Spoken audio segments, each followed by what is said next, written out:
भक्ति की शक्ति। किसी गांव में गोपाल नाम का एक सीधा साधा किसान रहता था। गोपाल ईश्वर का परम भक्त था। उसकी सुबह भगवान श्री कृष्ण की पूजा से शुरू होती और रात में उन्हीं के भजन गाकर समाप्त होते। गोपाल का परिवार बहुत छोटा था। उसकी पत्नी सुमित्रा और 5 साल की बेटी राधा। गोपाल की आर्थिक स्थिति अच्छी नहीं थी, लेकिन उसका विश्वास था कि भगवान उसकी मदद जरूर करेंगे। एक दिन गोपाल की खेत में खड़ी फसल खराब हो गई। गोपाल बहुत चिंतित हो गया। उसके पास अगले सीजन के लिए बीज खरीदने तक पैसे नहीं थे। गांव के जमींदार से उधार लेने का मतलब था भारी ब्याज का बोझ। सुमित्रा ने गोपाल से कहा, अब क्या करेंगे? घर में राशन भी खत्म हो गया है। गोपाल ने शांत स्वर में उत्तर दिया, भगवान पर भरोसा रखो। उन्होंने कभी अपने भक्तों को निराश नहीं किया। अगले दिन गोपाल मंदिर गया और भगवान श्री कृष्ण के चरणों में गिरकर रो पड़ा। उसने प्रार्थना की, हे प्रभु, मैं जानता हूँ कि यह सब आपकी लीला है, लेकिन कृपया मुझे रास्ता दिखाइए। मैं आपके भरोसे हूँ।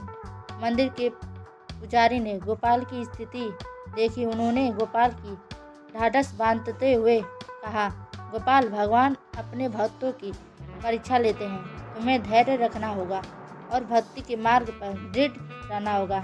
कोई ना कोई उपाय अवश्य मिलेगा। उस रात गोपाल ने एक स्वप्न देखा। भगवान श्री कृष्ण ने उसे कहा, गोपाल, सुबह सूरज उगने से पहले नदी के किनारे जाना।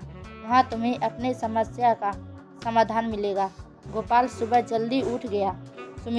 उसने सुमित्रा को स्वप्न के बारे में बताया। सुमित्रा ने कहा, तुम्हें प्रभु का आदेश मानना चाहिए।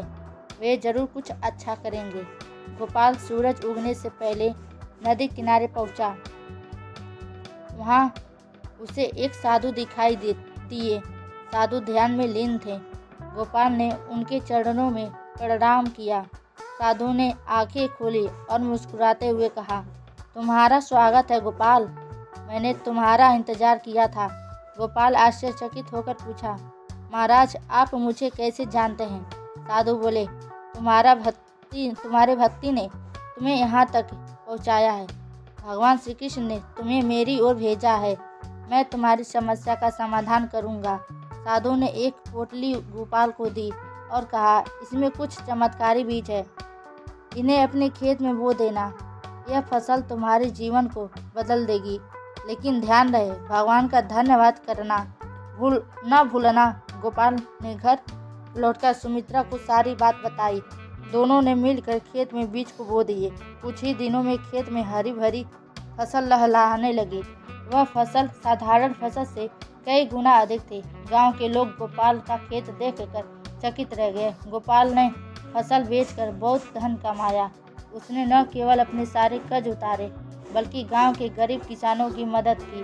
गोपाल का विश्वास भगवान में और भी मजबूत हो गया। उसने एक बड़ा मंदिर बनवाया और उसमें भगवान श्री कृष्ण की मूर्ति स्थापित की। वह रोज गांव वालों को एकत्रित करता और भगवान के भजन गाता। उसकी भक्ति और भी सेवा को देखकर गांव के लोग भी ईश्वर की ओर आकर्षित होने लगे। गोपाल की यह कहानी पूरे इलाके में फैल गई।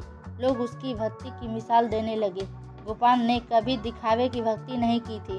उसकी सच्ची श्रद्धा ने उसे न केवल संकट से बाहर निकाला, बल्कि दूसरों के लिए भी प्रेरणा का स्रोत बना दिया। शिक्षा। गोपाल की कथा यह सिखाती है कि सच्ची भक्ति और ईश्वर पर अटूट विश्वास हर मुश्किल को हल कर सकता है।